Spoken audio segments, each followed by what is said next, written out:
এই যে রোদ ওঠার পরে আরো বেশি চকচক করতেছে, পুরো নতুন বাইক হয়ে গেছে।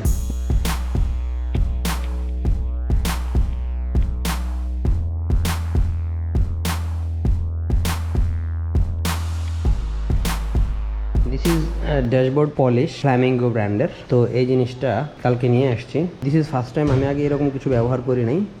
আর যেহেতু আমার বাইকটা গ্লসি মানে রিফ্লেকটিভ, তাহলে এটা দেওয়ার পরে সম্ভবত আই থিঙ্ক আর একটু ভালো লাগবে দেখতে। তো এটা হচ্ছে আমি কিভাবে দেয় সেটাও জানি না, আগে যেহেতু কখনো দেই নাই। পরে কিছু মোটো ব্লগারের ভিডিওতে দেখলাম যে বাইকটা জাস্ট এটা স্প্রে করে ফাইবার টাইপের কিছু দিয়ে ঘষা দিতে হয়। এখন অনেকে দেখছি একটা ফোমের মতো থাকে, ওটা দিয়ে ঘষা দেয়। এখন আমার যেহেতু কিছু নাই, আমি আপাতত এই মাইক্রো ফাইবারটা দিয়ে দেখবো যে কী অবস্থা, আর আপনাদের সাথে সেই জিনিসটাই শেয়ার করব। সম্ভবত এভাবে স্প্রে করতে হয়, স্প্রে করে। ওরে হেভি স্মেল তো, ইয়েস, ও এম জি, চকচকা হয়ে যাচ্ছে। আচ্ছা, পুরোটা করে ফেলি, তারপর আপনাদেরকে ভিডিও দেখাচ্ছি।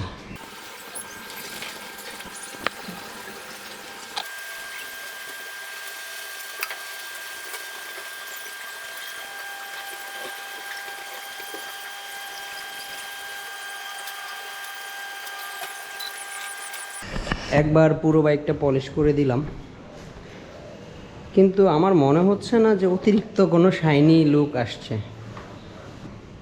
এই যে, হ্যাঁ, হাত দিয়ে ধরলে বোঝা যাচ্ছে মসৃণ একটা ব্যাপার আছে আর কি। অত আহামরি কিছু আমার কাছে মনে হচ্ছে না। এই ফ্ল্যামিঙ্গো ড্যাশবোর্ড পলিশটা দেওয়ার পরে, এই যেটা দেওয়ার পরে আমার কাছে অত আহামরি কোনো চেঞ্জ আসছে বলে মনে হচ্ছে না। জাস্ট মনে হয় যে একটা অয়েলি ভাব আসছে, বা একটা শাইনি, হালকা শাইনি ভাব আসছে। আচ্ছা, এখানে যেহেতু কিছুটা অন্ধকার, দাঁড়ান বাইকটা একটু বাইরে নিয়ে যাই। বাইরে নিয়ে গেলে সঠিক জিনিসটা বোঝা যাবে আসলে কতটুকু গ্লসি ভাব আসছে। ও ইয়েস, ভালোই গ্লেস আসছে দেখেন। বাইরে আনার পরে কিন্তু ভালোই চকচক করতেছে। হ্যাঁ, বাসার ভেতরে কিন্তু অন্ধকারে বোঝা যায় নাই। এই যে জিনিসগুলো একদম, এমনিতে আমার ফুয়েল ট্যাঙ্কটা গ্লসি, তারপরে একটা শাইনি ভাব আসছে।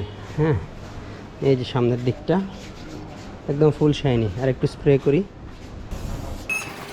চকচক করে কিনা দেখতেছি। চকচক করে না? কাকায় বলছে চকচক করে, তাহলে চকচক করে, তার মানে কাজের জিনিস। ছবি কেমন হেরে গেল? না, যাবে না, আছে। ইয়ে বাড়তেছে না, উজ্জ্বলতা বাড়তেছে না। ঠিক আছে কাকা, ধন্যবাদ।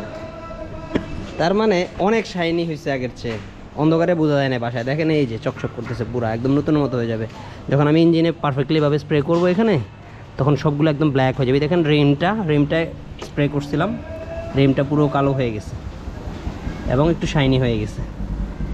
এই যে রোদ ওঠার পরে আরও বেশি চকচক করতেছে, ওই যে দেখছেন, পুরো নতুন বাইক হয়ে গেছে। তাহলে জিনিসটা কাজে দিছে। 200 টাকা দিয়ে কিনছিলাম, ওই 160 টাকা, 70 টাকা, 80 টাকা, 200 টাকা দিয়ে যেমন পারে বিক্রি করে আর কি।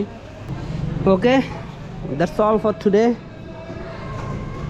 আপনাদের সাথে আরও বিভিন্ন বিষয় নিয়ে হোন্ডা হর্নেট 2.0 অথবা 2.0 যেটাই বলেন, সেটার বিভিন্ন সুবিধা অসুবিধা নিয়ে আপনাদের সাথে সময় কথা হবে।